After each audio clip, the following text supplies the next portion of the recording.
살구나무에 살구기쁨 열리는 시인의 정원, 대추나무에 대추희망 열리는 풀잎 놀이터, 표광소 시인의 정원.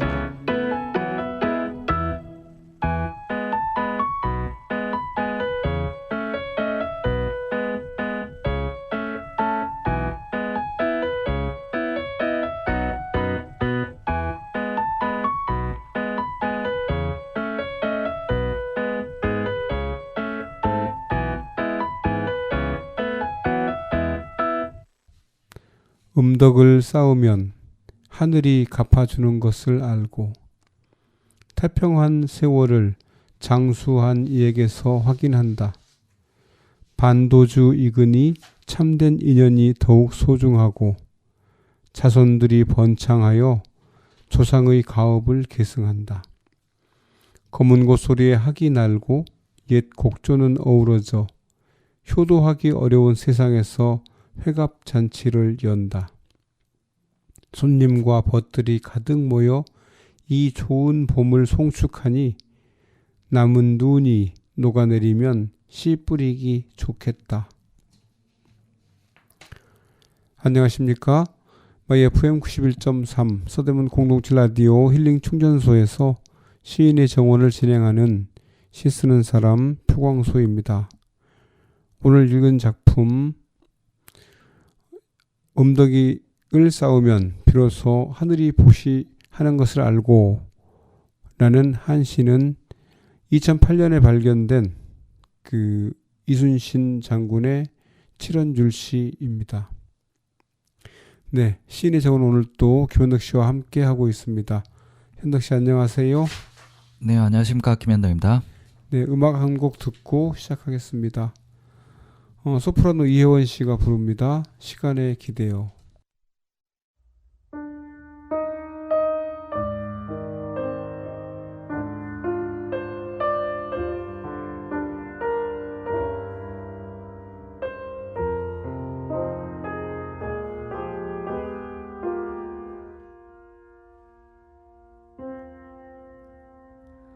저 언덕 너머 어딘가 그대가 살고 있을까. 계절이 수놓은 시간이란 더미에 너와 나 나약한 사람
네, 오늘 읽은 이순신의 시 음덕을 쌓으면 하늘이 갚아주는 것을 이라는 작품은 의역을 해서 제가 읽어드렸는데요. 사실은 그 시 원문에 굉장히 저한테는 어려운 한자들이 몇 개가 있습니다. 그래서 제가 잘 이해 안 됐던 것이 반도주라는 것도 있었고요. 보수화 또는 육아시 뭐 이런 것들이었는데요. 반도주라고 하는 것은 아마 복숭아와 관련된 술인 것 같습니다. 그리고 보수라고 하는 것은 보물나무라고 하는데요. 찾아보니까 불교 용어고 그 극락에 있는 나무들이라고 합니다. 그래서 보수화라고 하면 아마 극락에 있는 나무들에 꽃이 피어 있는 것을 말하는 것일 텐데 아마 이것을 제가 의역하기를 자손들이 번성하여라고 이렇게 번역을 했습니다. 그리고 이제 육아시라고 하는 것도 이제 육아시라고 하는 그 말이 나오는데요. 육아시 폐함을 느껴라고 이제 의역이 되어 있는 작품 할 수도 있는데 이것을 그냥 효도하기 어려운 세상에서라고 번역을 하긴 했거든요. 근데 사실 육아라고 하는 것은 시경에 나오는 시입니다. 그래서 이 시를 한번 현덕 씨하고 제가 소개해 드릴까 합니다. 이 시는 군대, 그러니까 옛날에 군역에 갔던 자식이 부모님의 임종을 지켜보지 못해서 굉장히 슬퍼하면서 지었던 시라고 이렇게 전해져 오고 있습니다. 그러니까 군역에 종사하는 동안에 부모님이 돌아가신 거죠. 그래서 그거를 이제 나중에 알고 지은 시라고 합니다. 한번 읽어드리겠습니다. 길고 큰 아름다운 쑥인가 했더니 아름다운 쑥이 아니고 못난 제비꽃이로다. 슬프고 슬프다 부모님이여 나를 낳으시느라 힘쓰고 수고하셨다. 길고 큰 아름다운 쑥인가 했더니 아름다운 쑥이 아니고 천한 제비쑥이로다. 슬프고 슬프다 부모님이여 나를 낳으시느라 수고롭고 병드셨다. 작은 술병이 비어 있음이요 큰 술병의 수치로다. 나약한 백성의 삶이요 죽는 이만 갖지 못한 지 오래로다. 아비 없이 누구를 믿으며 어미 없이 누구를 믿을꼬. 나가면 근심을 품고 돌아가면 잃을 곳이 없노라. 아버지여 나를 낳으시고 어머니여 나를 기르시니 나를 어루만지고 나를 길러주시며 나를 자라게 하고 나를 키워주시며 나를 돌아보고 나를 살펴주시며 나가고 들어올 때 나를 품으시니 덕을 갚고자 할진된 넓은 하늘 같아 다함이 없도다. 남산이 높고 크거늘 효리 바람이 빠르고 빠르도다. 백성은 좋지 않음이 없거늘 나홀로 어찌 해를 당하는고. 남산이 높고 크거늘 회오리 바람이 빠르도다. 백성이 좋지 않음이 없거늘 나 홀로 마치지 못하노라. 네, 이상이 육아라고 하는 저희 시경에 있는 시를 한번 읽어드렸습니다. 이 시에 대해서 모서는 군역이 노고로 인해 부모에게 효도하지 못했음을 한탄한 시가다라고 했고요. 정전은 양친이 노안으로 돌아가셨음에도 군역 때문에 임종을 지키지 못했음을 슬퍼한 시다라고 설명을 해주고 있는 작품입니다. 근데 이 시와 관련된 후대에 아주 그냥 너무 슬픈 이야기가 역사 이야기가 있어서 그것도 한번 소개할까 합니다. 그 전에 노래 한 곡 더 듣고 오겠습니다. 소프라노 이혜원 씨가 부릅니다. 못 잊어.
시경에 있는 육아라는 작품을 현석 씨와 제가 방금 전에 읽어드렸는데요. 이 시와 관련된 우리 조선시대의 역사가 있어서 그것도 한번 소개드릴까 합니다. 다른 게 아니고 영조 임금의 아들인 사도세자와 관련된 내용입니다. 다 아시겠지만 영조는 사도세자가 태어났을 때 나이가 좀 많으셨기 때문에 굉장히 귀한 아들을 얻었다고 했고 또 총애했습니다. 그래서 아주 어린 나이에 세자로 이렇게 책봉을 했고요. 그러다가 이제 대리청정을 이제 시켰는데 대리청정을 시키는 과정에서 사도세자가 이제 굉장히 심각하게 이제 스트레스를 되는데요. 바로 이제 그 부분을 한번 저희가 소개해 드릴까 합니다. 요거는 남도일보라고 하는 신문에 나와 있는 기사를 일부를 저희가 읽어 드리겠습니다. 사도세자는 심각한 압박감을 받고 있었다. 영조는 대리청정을 시작한 3년 뒤인 제위 28년 그러니까 1752년 12월 14일에 양위하겠다는 의사를 밝혔다. 사도세자는 극력 만류했다. 그러자 국왕은 너의 효성이 밝혀지면 너를 위해 전교를 거두겠다라고 하면서 육아시를 읽게 했다. 육아는 시경 소화의 한 편으로 무성하게 자란 아름다운 채소라는 의미이다. 이 글은 부모의 기대에 미치지 못한 불효자가 자신을 책망하는 내용이다. 어떤 효자가 무성하게 자란 풀을 보고 아름다운 채소로 알았지만 살펴보니 쓸모없는 잡초였다는 것을 빗대 부모가 자신을 낳고 기르는 데 수고하면서 큰 인물이 될 것을 기대했지만 그렇게 되지 못해 부모에게 죄스럽다는 의미를 비유한 글이다. 사도세자는 눈물을 철철 흘리며 육아시를 읽었고 전교는 철회됐다. 이때 사도세자의 나이는 17세였다. 2년 뒤에도 비슷한 사건이 재발했다. 영조 30년 12월 대사관 신의가 올린 상소를 트집 잡아 그를 종성으로 귀양 보냈다. 신의의 상소에는 영조가 지극히 공평하고 크게 중정해야 한다는 대목이 있었는데 사도세자가 그 상소를 자세히 살피지 않고 영조에게 올렸다는 이유로 세자를 힐책했다. 영조의 분노가 심해 사도세자는 관을 벗고 뜰에 내려가 2차례나 석고대죄했다. 땅에 머리를 찍기도 했다. 영조의 노기를 풀어주기 위해 사도세자는 새벽까지 눈물을 흘리며 용서를 구했다.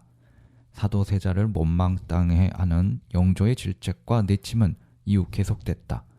3년 뒤에도 비슷한 일이 반복됐다. 이때 사도세자는 영조의 꾸지람에 제대로 대답하지 못했다. 영조는 그런 세자가 더 못마땅해 화를 냈다. 악순환이었다. 사도세자는 걸핏하면 양유하겠다며 충성과 효성 맹세를 강요하는 영조의 압박에 진저리를 내고 있었다. 또 매사를 마땅치 않게 여기며 꾸지람만 한 아버지 앞에서 주눅이 들 대로 들어서 제대로 말도 할 수가 없었다. 오죽했으면 사도세자를 제거하려고 했던 홍봉안 등 신하들까지도 사도세자가 제대로 대답을 하지 못한 것과 관련 전하께서 평소에 너무 엄격하기 때문에 동궁이 늘 두려워하고 위축되어 제대로 말씀드리지 못한 것이라고 해명할 정도였다. 홍봉안은 동궁은 보통 때도 입시하라는 명령만 들으면 두려워 벌벌 떨며 쉽게 알고 있는 일도 즉시 대답하지 못했다고 말하기도 했다. 이날 밤 사도세자는 영조 앞에서 물러나오다 기절해버렸다. 청심환을 먹고 깨었지만 한참 동안 말도 하지 못했다. 세자의 아버지에 대한 강박관념과 두려움은 그의 나이 22살 때 깊어질 것으로 추정된다. 영조 31년 약방 도제도 이천보는 동궁이 요즘 가슴이 막히고 뛰는 증세가 있어 발자국 소리만 들어도 그렇게 된다고 아뢰었다. 해경궁 홍씨는 한중록에 사도세자가 앓은 병을 의대증이라고 표현했다. 사도세자는 옷 입기를 극도로 싫어했는데 이는 영조를 만나기 싫어서 생긴 병이었다는 것이다. 해경궁 홍씨는 사도세자가 뒤주에 갇혀 살해된 사건인 임오화변 당일의 기록에서도 경축년 무인년 뒤부터 병의 증세가 더욱 심해졌다. 발작할 때는 궁비와 환시를 죽였고 죽인 뒤에는 후회하곤 했다. 임금이 그때마다 엄한 학을 내려 책망했다. 세자는 두려워 질병이 더해져 갔다고 적었다. 사도세자 나이 14세 때부터 시작된 대리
오늘 읽은 이순신의 시 음덕을 쌓으면 하늘이 보답하는 것을 알고라고 하는 그 7원줄 시에서 첫 마디가 그러니까 첫 그 행이 음덕을 쌓으면입니다.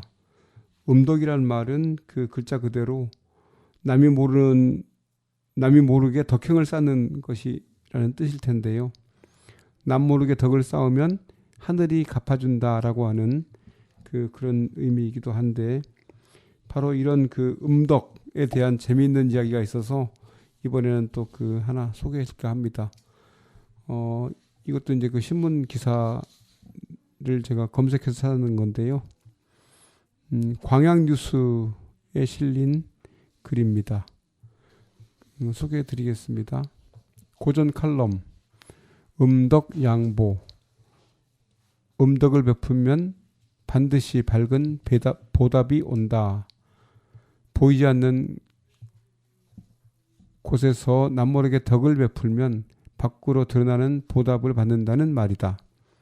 춘추시대의 초나라의 춘추오패의 한 사람이었던 초나라 장왕이 하루는 여러 신하들에게 술을 내려 잔치를 벌이고 있었다. 이날 점으로 술이 건너하게 올랐을 때 그만 등불이 바람에 꺼졌다. 어떤 사람이 불이 꺼져 캄캄한 틈에 한 후궁을 잡아당겨 희롱하려고 하자 놀란 후궁이 남자의 갓끈을 잡아채서 끊어버리고 왕에게 다가가서 지금 불 꺼진 틈에 누가 나를 희롱하려고 하기에 갓끈을 끊어 놓았으니 불을 밝혀 갓끈이 끊어진 자가 누구인지 보아주십시오. 이 말을 들은 즉시 장왕이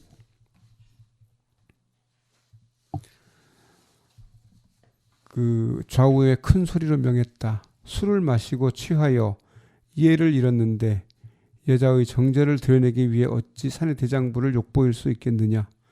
오늘 과인과 더불어 술을 마시면서 갓끈을 끊지 않는 자는 즐겁지 않은 자다.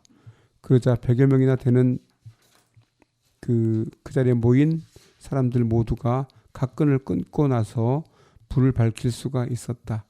그리고 끝까지 그 즐거운 분위기를 함께한 뒤에 잔치를 마쳤다. 그 후 3년이 지나 진나라와 초나라 사이에 전쟁이 벌어졌는데 한 신하가 항상 선봉에 나서서 5번 싸움에 5번 모두 영맹하게 싸워 앞장서 적을 격퇴시킨 덕에 초나라가 승리할 수 있었다. 장왕이 이를 이상하게 여겨 물었다. 과인은 덕이 박하여 일찍이 그대를 특이하게 보지 않았는데 그대는 어찌 죽음을 불사하고 그렇게 나섰는가? 신하가 대답하기를 저는 이미 죽어야 할 몸이었습니다. 지나간 술에 취해 예를 잃었는데 왕께서 참고 제게 벌을 내리지 않아 이렇게 살아 있습니다. 저를 남몰래 감싸주신 덕을 밝게 드러내 왕께 보답하지 않을 수가 없었습니다. 늘 간과 뇌를 땅에 바르고 죽는 것과 목의 피를 적군에게 뿌려 그 은혜 갚기를 원해왔습니다. 신이 바로 그날 밤 잔치에서 갓끈이 끊겼던 자입니다. 드디어 내가 목숨을 다하여 진나라 군대를 물리치고 초나라를 강하게 해 주었으니 이것이 음덕에는 양보가 있다는 예이다. 이 이야기는 전국시대 유향이 지은 설원 복은편에 나온다. 또 하나 한나라 때 유한이 지은 회남자에 나오는 이야기가 있다. 춘추시대 초나라의 재상을 지낸 손수고가 어렸을 때 밖에서 놀다가 집에 돌아와 근심하며 밥을 먹지 않았다. 어머니가 그 까닭을 묻자 울면서 대답하기를 오늘 머리가 둘 달린 뱀을 보았으니 죽는 날이 얼마 남지 않은 것 같아 걱정해 그렇습니다. 어머니께서 물었다. 그 뱀이 지금 어디 있느냐?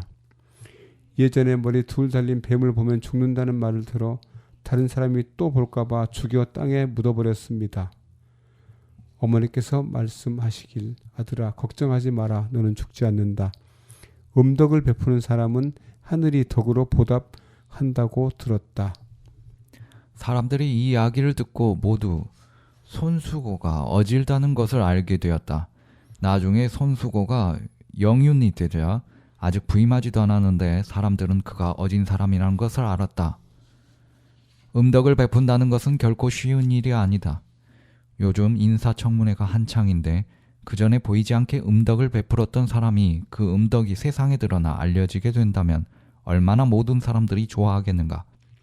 회사를 경영하는 사람들도 마찬가지다.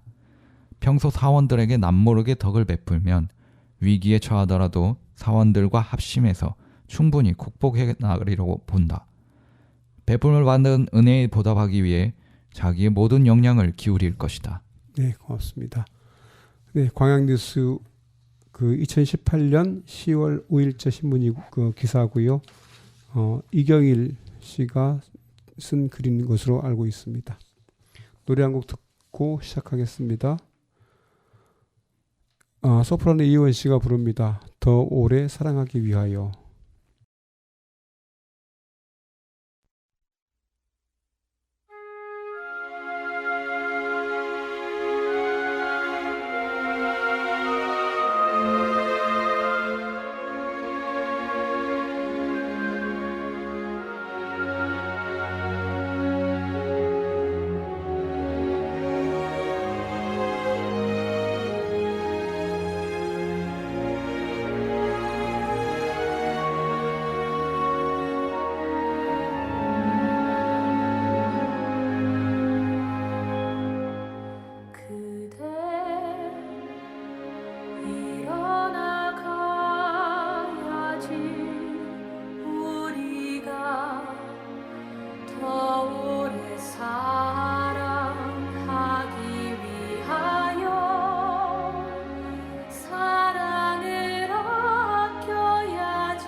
네, 오늘 저희가 읽은 이순신의 시 음덕을 쌓으면 하늘이 갚아주는 것을 알고라는 그 작품과 연관이 있어서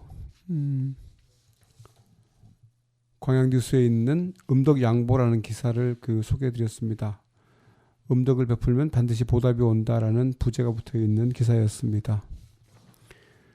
음덕양보라는 뜻이 그러니까 이런 거잖아요.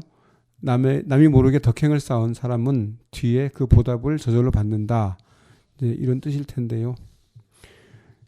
글자를 잘 보면 음과 양, 그러니까 그 음양이 이렇게 둘이 같이 있으면서 음은 덕, 양은 급호 이렇게 붙어 있는 건데, 이 말은 또 선영음덕이란 말도 있습니다. 조상이 숨은 덕을 쌓는다라고 하는 것이 있는데요. 수영음덕도 조상이 그 덕을 쌓으면 후손들이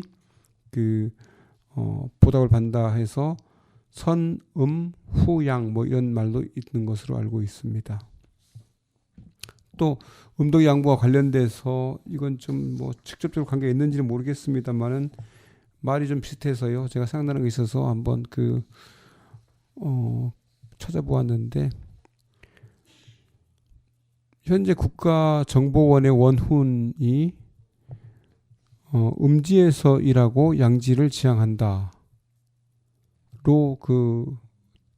되어 있는 것으로 알고 있는데요. 국가정보원이 처음에 1961년 중앙정보부로 시작을 해서 나중에는 국가안전기획부가 됐다가 지금은 이제 국가정보원이라고 이렇게 이름이 바뀌었지 않습니까? 그 과정에서 원훈도 몇 차례 바뀌었더라고요. 그래서 그 원훈을 한번 국가정보원 원훈의 를 한번 소개해 볼까 합니다. 이건 특별히 제가 무슨 의지가 있어서 일부러 소개한 건 아니고 음과 양이라는 그 두 글자 때문에 제가 생각이 나서 검색해 본 것입니다. 1961년 중앙정보부 창설 당시에 국가재건 최고회의는 우리는 음지에서 일하고 양지를 지향한다는 첫 원훈으로 지정했다고 합니다. 그래서 이 원훈이 1961년부터 1998년까지 이제 이렇게 계속 갔는데요. 그 당시에 대통령이 박정희, 전두환, 노태우, 김영삼 씨였습니다. 그리고 이제 1999년에 국가안전기획부가 국가정보원으로 이렇게 개편되면서 원훈이 바뀌었습니다. 정보는 국력이다라고 바뀌었고요. 그 글씨는 국가정보원 앞에 이렇게 원훈이 쓰여져 있는데 그 글씨는 김대중 대통령의 친필이었습니다. 그 원훈은 1999년부터 2008년까지 이어졌고요. 2008년 10월에 또 원훈이 바뀌었는데 그때 원훈은 자유와 진리를 향한 무명의 헌신이라고 했더라고요. 그것이 이제 2016년까지 이어지다가 2016년 6월 총선이 끝난 다음에 소리 없는 헌신, 오직 대한민국 수호와 영광을 위하여 라고 원훈을 지어서 2016년 6월부터 2021년 6월까지 이렇게 해오다가 2021년 6월에 국가와 국민을 위한 한없는 충성과 헌신이라고 원훈을 지정했습니다. 해당 원훈이 국가보안법 위반을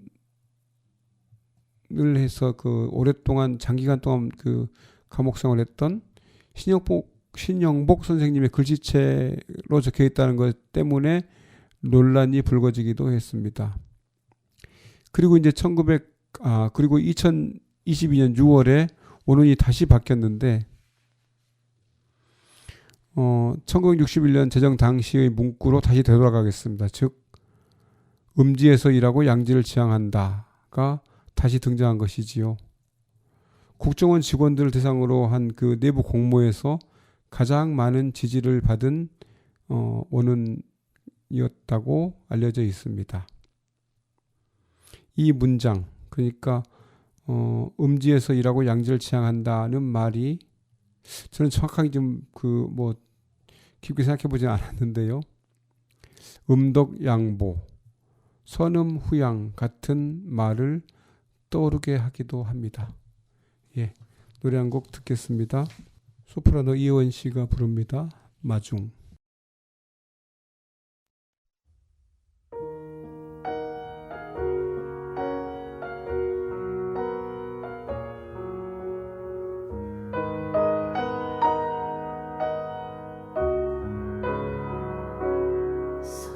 사랑이 너무 멀어 올 수 없다면 내가 갈게 말 한마디 그리운 저녁 얼굴 마주하고 앉아 그대가 가만 들어주고 내 사랑 들려주면 그립다는 것은 오래전 잃어버린 향기가 아닐까 사는 게 뭐지 하나같이 그리워지는 날에는 그대여 내가 먼저 달려가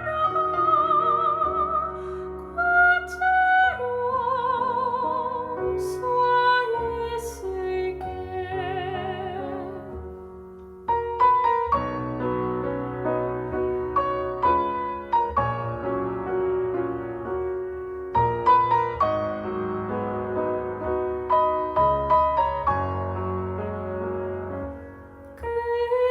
그립다는 것은 오래전 잃어버린 향기가 아닐까 사는 게 뭐지 아무것도 그리워지는 날에는 그대여 내가 먼저 달려가 꽃으로 서 있을게 꽃으로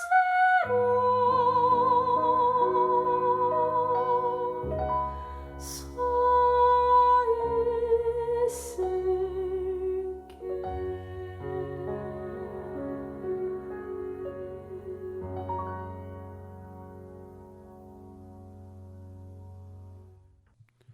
오늘은 이순신 장군이 쓰신 한시 음덕을 쌓으면 하늘이 갚아주는 것을 알고를 읽었습니다. 근데 이제 이 시 그의 한시잖아요. 그러니까 한시인데 그 한시에 쓰인 한자들이 너무 일단 어려웠고 또 그 한자와 한자가 섞여서 붙어서 만든 단어도 저한테 많이 낯설어서 그 자료들을 많이 찾아보게 되었던 시간이어서 좀 많이 어려웠습니다. 특히 그 어려웠던 것이 뭐 보수라는 그 나무도 제가 그 좀 낯설었고요. 또 보수라고 하는 나무에서 꽃이 피었다라고 해서 그것을 그 찾다 보니 자손들이 번창한다는 것을 보수화가 핀이라고 이렇게 표현된다라고 이렇게 또 알게 되었고요. 또 한 가지는 육아시라고 하는 게 나왔는데 그 육아라고 하는 것이 부모님들이 그 자식을 기르면서 큰 기대를 걸었는데 그것이 이제 못 미쳐서 정말 그 죄송해하는 그 아들 자신에게 마음을 그 노래한 시라는 것도 그 소개해드렸습니다. 또 이제 저희가 그 음덕양보, 그러니까 남모르게 덕을 쌓으면 뒤에 그 보답의 저절을 받는다라고 하는 말이라든가 선영음덕, 선음후양 뭐 이런 말들도 그 있어서 그 말의 어떤 리듬 또는 그 음률 때문에 국가정보원의 그 원훈도 한번 생각해보는 시간이었습니다. 그러다 보니까 벌써 약속한 시간이 다 되어서요. 오늘은 그 여기까지 하고 다음 주에 또 뵙겠습니다. 감사합니다. 감사합니다. 음덕을 쌓으면 하늘이 갚아주는 것을 알고 태평한 세월을 장수한 이에게서 확인한다. 반도주 이근이 참된 인연이 더욱 소중하고 자손들이 번창하여 조상의 가업을 계승한다. 거문고 소리에 학이 날고 옛 곡조는 어우러져 효도하기 어려운 세상에서 회갑잔치를 연다. 손님과 벗들이 가득 모여 이 좋은 봄을 송축하니 남은 눈이 녹아내리면 씨 뿌리기 좋겠다.